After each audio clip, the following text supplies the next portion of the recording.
Hey guys, how's it going? So I am continuing my new Avengers line of videos here, and this is volume 3. This is Secrets and Lies.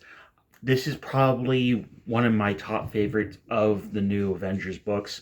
I simply adore this. This one collects issues 11 through 15, and it has a giant-sized Spider-Woman #1.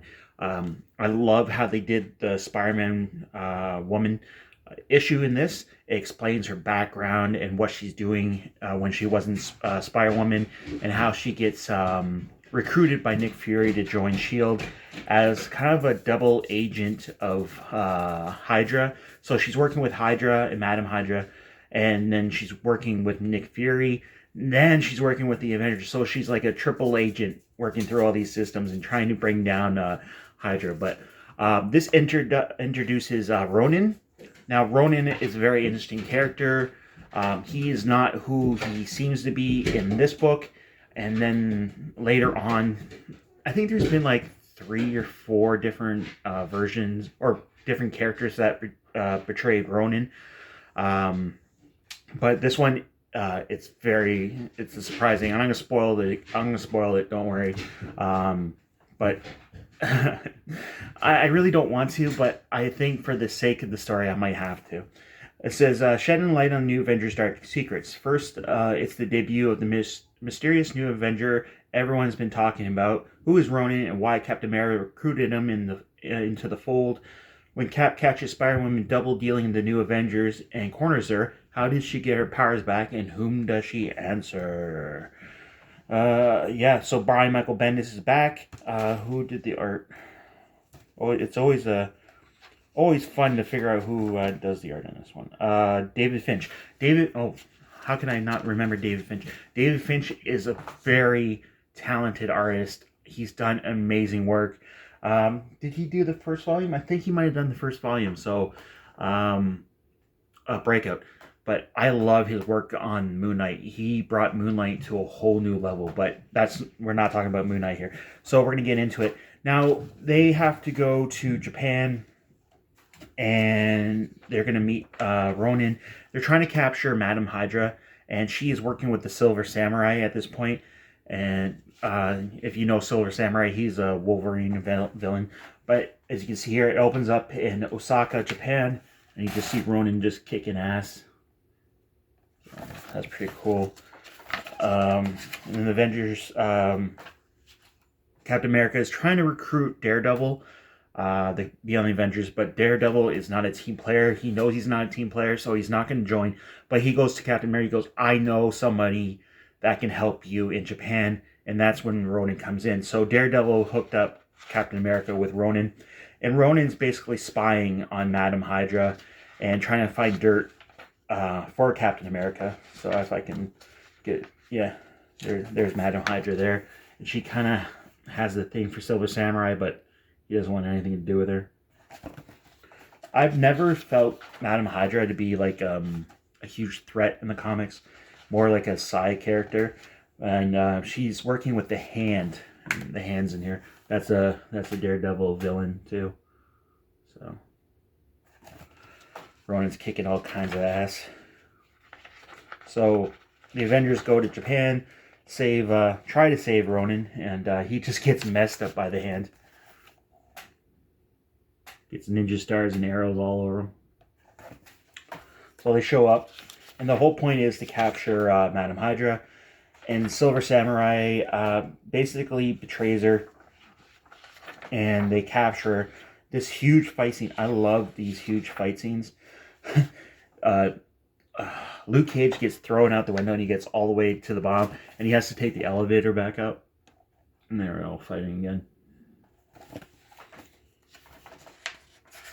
So, Spider-Man woman confronts Madam Hydra, and she was like, "What are you doing here? This is not the plan. You're not supposed to be here." And she goes, "God damn it, they're coming. You might as well hit me." So she hits her with a venom blast, knocks her out, and she goes, the team's going, "Wow, how did you do that?" And Spider-Man goes, "I surprised her," and blah blah blah. And this is when Silver Samurai shows up. So you know something's going on with Spider-Woman at this point. And basically, Silver Samurai's telling him to leave. They're not welcome here. This is his home, blah, blah, blah.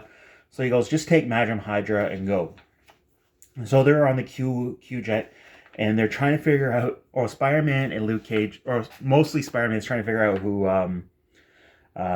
Ronan is, and he kind of gives a couple guesses. He thinks it's Shang-Chi, and Luke Cage is like, if it was Shang-Chi, wouldn't I know? Like, like they work together, they would have known. And so Madam Hydra is kind of looking at Spider-Woman going, okay, you got me into this mess, it's time to get me out.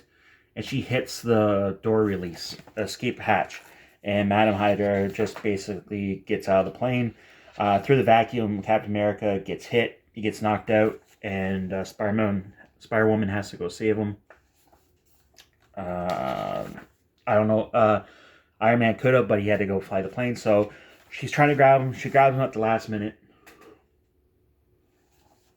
And, you know, at this point, they all kind of figure out, like, what's going on. So they get to the Avengers headquarters, and Ronan takes off his mask, and they show who he is.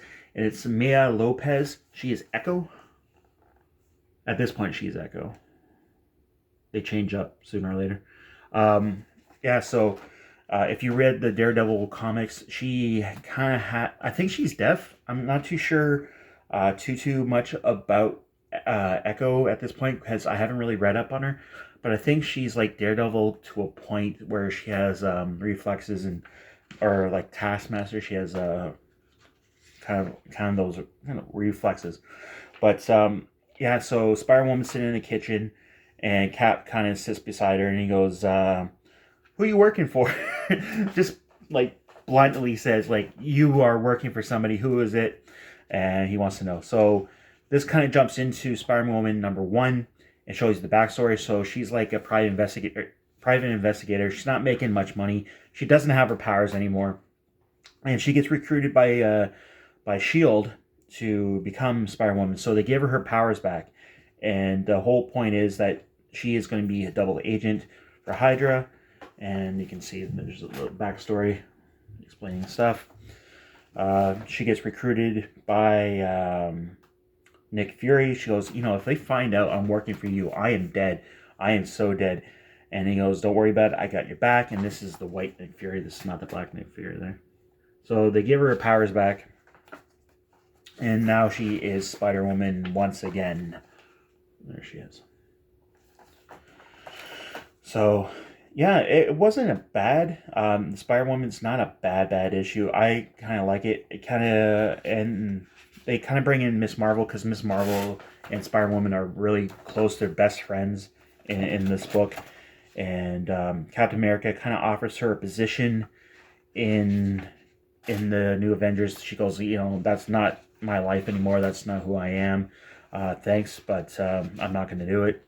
And basically at the end of the book, Captain America goes out for a press conference and basically shows off his new Avengers, excluding Wolverine, because, you know, it's Wolverine. And they kind of do an interview with J. Jonah Jameson, which is nice. Yeah, altogether, this is a great book. I love it so much. Usually I don't score stuff, but if I had to score it, it's like a 9. Great artwork by David Finch. I love it so much. Prices, again, you guys in the US get amazing deals on these books. It's only $20 US, and I gotta pay $32 Canadian. So that's crazy. But Volume 4, man, this Volume 4 is coming, and it's not my favorite. I'm just gonna say it now. It's not my favorite, but Lies and Secrets is a great book. Pick it up if you got it. Let me know down below. So, yeah, you know the drill. Throw me a like, throw me a comment. If you have not subscribed, please do. And as always, guys, I love you, and I will talk to you later.